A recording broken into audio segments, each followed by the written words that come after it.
Okay, alright. I'm having a little bit of difficulty getting started here today because my cats are all over the place. It is very difficult to get anything done when you live in a house full of cats. Just very difficult. Anyway, today we are beginning a study of 1 Samuel. We are now entering that phase of the Bible where the historical books basically become impossible to determine. Oh, you're annoying. Who wrote them? These books cover a long span of time. And I mean, she is just, this cat is like right behind this thing, and these books cover a long span of time and were basically impossible for anyone to have written alone. Some of the prophets that we read about in the books, like Samuel at the beginning of Samuel, or Nathan or Gad later on, or whatever, probably wrote down something that ended up contributing to these books as we have them today.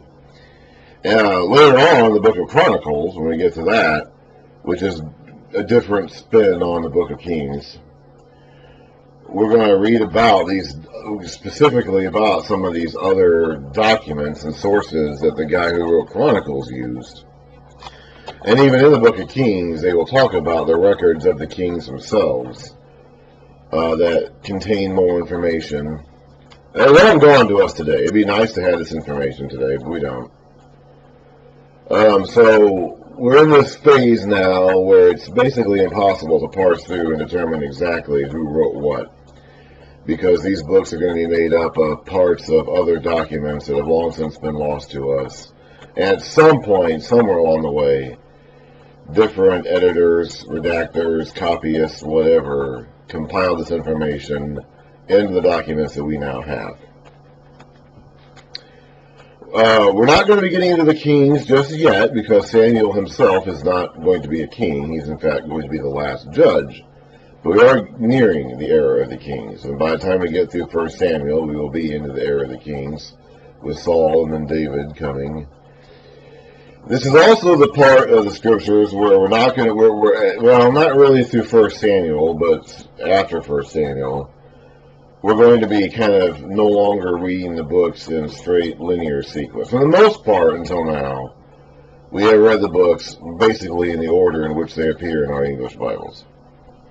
I've read them from Genesis down to Judges. I took a detour after Joshua to read Job. But so far, that's the only real branching that I've done with going out of order, at least out of the order in which they are contained in our English listings.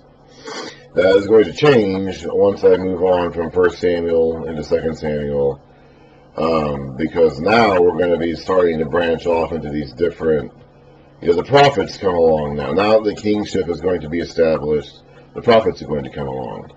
So when we get into there, the kings, we're going to have these prophets that go along with these kings, and some of these prophets were writing. Most of them were not.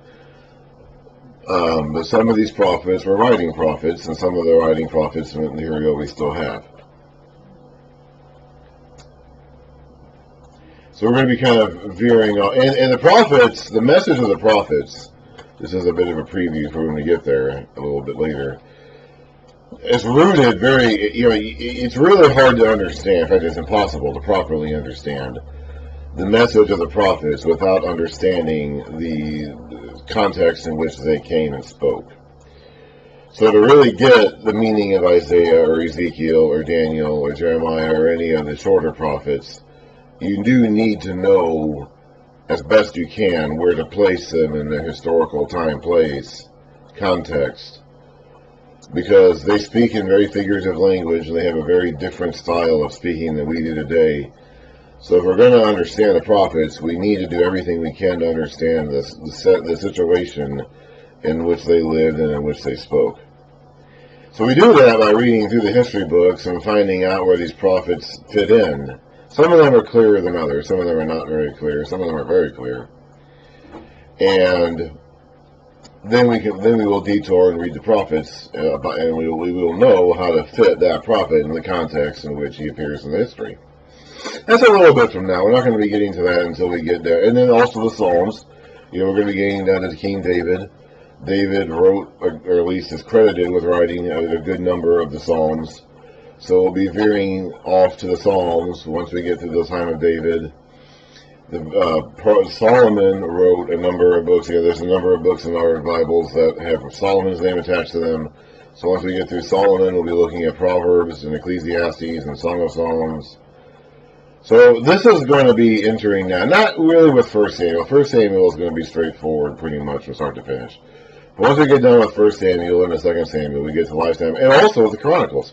The book of Chronicles is a recap of the information contained in Kings and 2 Samuel with David. And there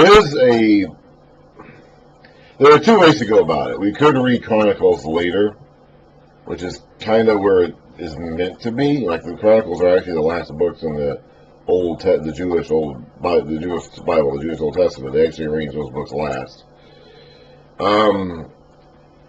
There's a reason for that. Okay, Chronicles is meant to be kind of like a recap. It was probably the last book, or just about the last book actually written. Chronicles and Ezra and Nehemiah were probably the last books chronologically to have been written of the Old Testament. So there is a reason for that. We, however, don't live in an ancient Jewish context, and we don't have some of this cultural background and understanding that the chronicler assumed his audience had, nor do we have the same contextual cultural needs that the chronicler's audience had.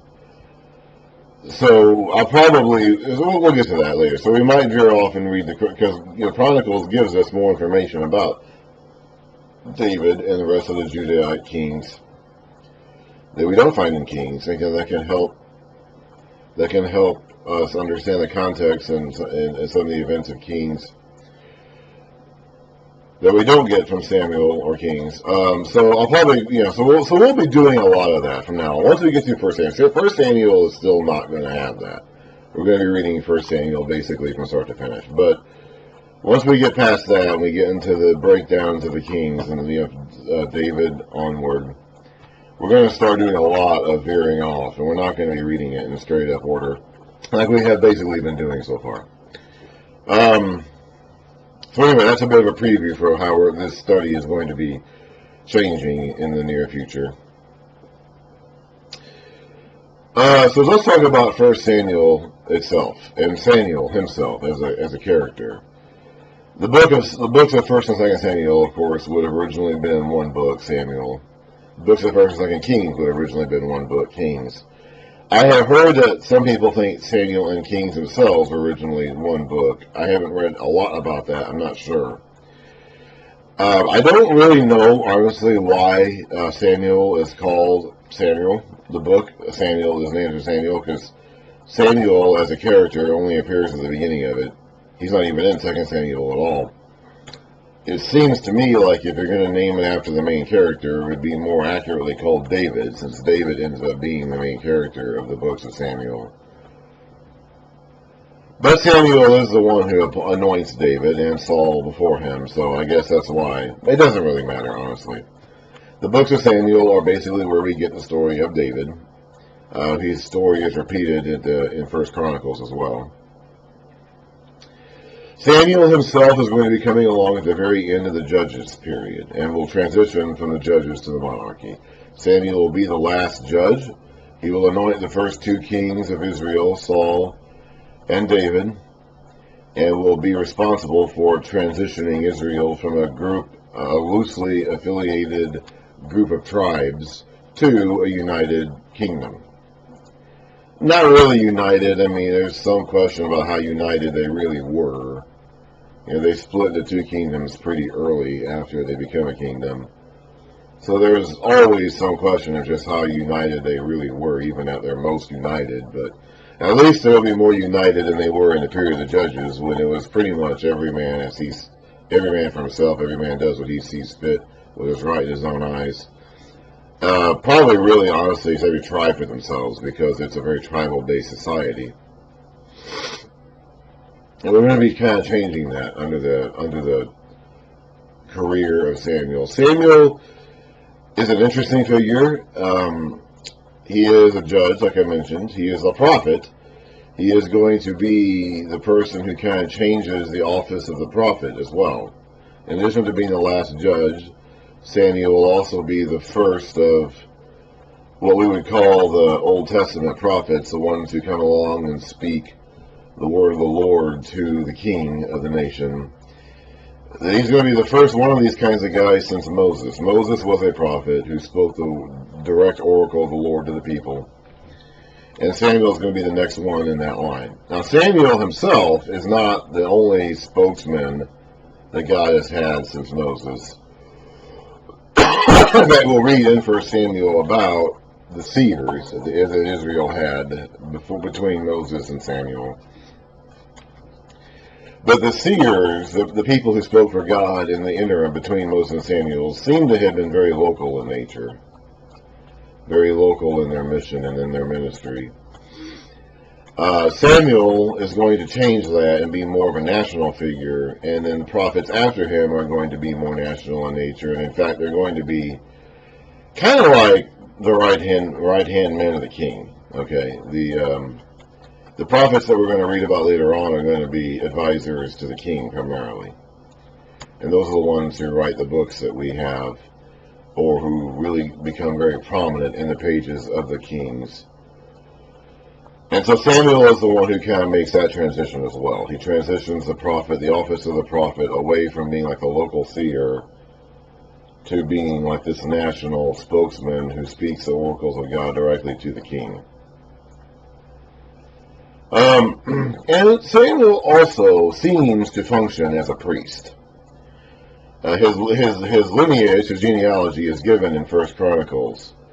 And he is a member of the tribe of Levi, a descendant of Kohath. He is not a descendant of Aaron.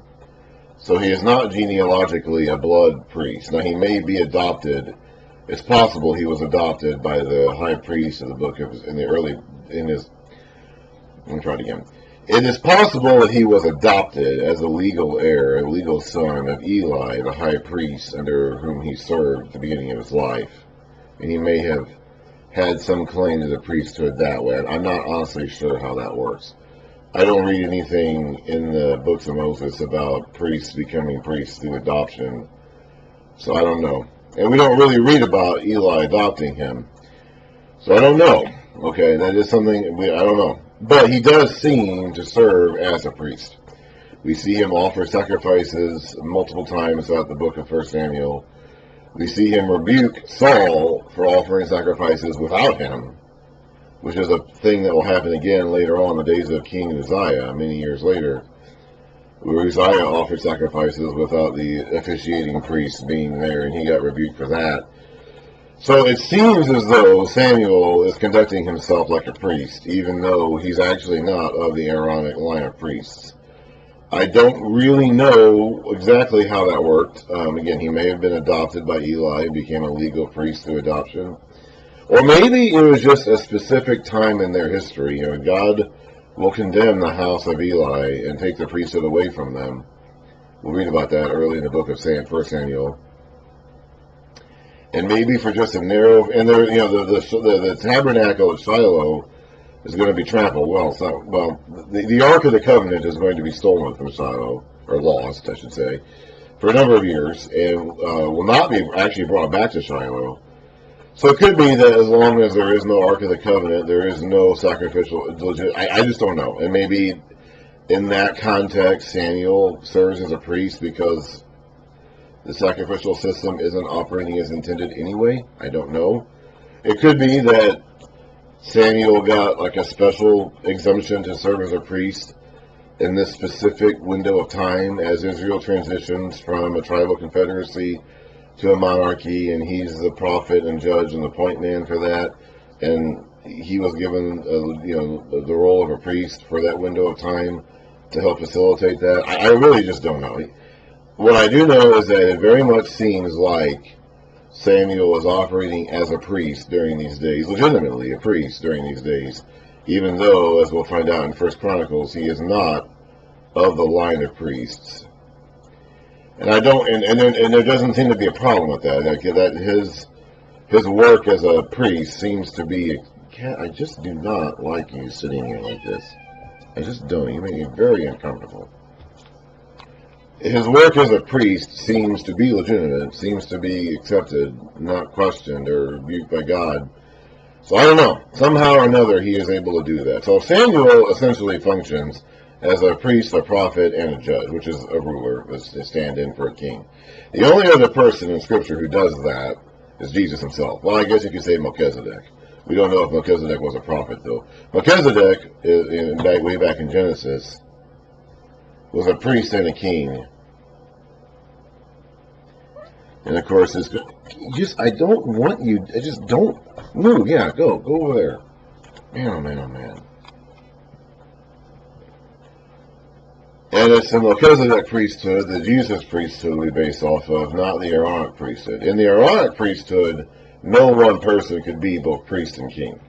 Because to be a priest, you had to be a descendant of Aaron. And as we'll find out now that we're establishing the kingship, to be a king, you'll end up having to be a descendant of Judah. Now, originally, the first king is from Benjamin. But he gets replaced with a king from Judah.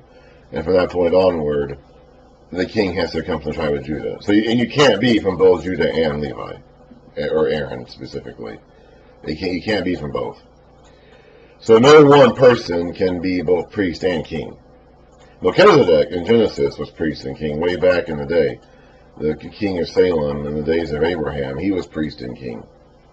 Jesus Christ will be priest and king. Samuel is priest and judge, as well as a prophet. So he fulfills all three of those roles. So very interesting figure. Very interesting figure. Okay, let's go get into reading the book of 1 Samuel. I'm sorry that I've been distracted and looking around. I have a cat who has just been kind of buzzing around here all throughout this lesson, which is very, very, very annoying. So that's why I've been kind of looking up and looking around all the while I've been speaking. I'm sure that is distracting for anybody watching these videos. My thinking is that most people, the 5 people who might actually watch these things, probably listen to them more than watch them. So it really isn't going to matter. But, I mean, if you ever wonder, and I've said it before many times, why I'm just constantly looking around like that, it's because I've got these cats. And one in particular who just buzzes around just constantly and just wants so badly to knock this camera off the table. It's going to be the fulfillment of her being whenever she finally does that. Sooner or later she's going to. I'm sure that she's going to keep at it until she does. Sooner or later she's going to knock this thing off the table, and she's going to be so happy when that happens. Because she has been wanting to do that for months. Months and months and months.